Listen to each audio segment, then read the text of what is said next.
Today I'm going to make zucchini with sweet corn.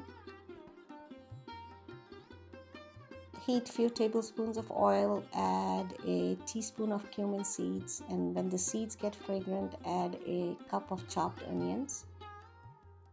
Saute onions till they get little brown and soft. This takes about 5 minutes on medium heat.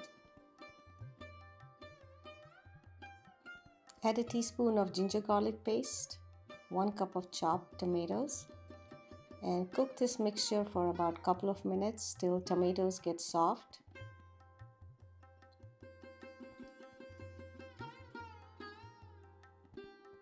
Next we will add our ground spices.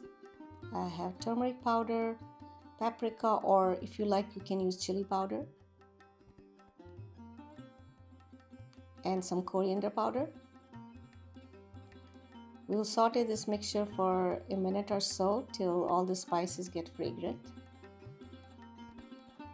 Now we will add our chopped zucchini. I have a pound of zucchini that I cut into 1-inch cubes. I left the skin on. If you take the skin off, the zucchini will get very mushy. So I left the skin on. I'll add a cup of sweet corn. This was frozen corn which I defrosted. And a teaspoon of salt. Salt is always to taste. Give it a good mix.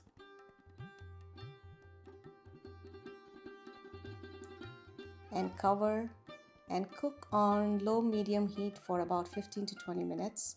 In between, keep checking to make sure the zucchini doesn't stick. If you have to add a little bit of water, go ahead, do it. Just add like a tablespoon at a time. I topped it with some garam masala, give it a good mix, and it's ready to be served. I'm going to garnish it with some fresh herbs. I'm using coriander. You can also use mint if you have some mint.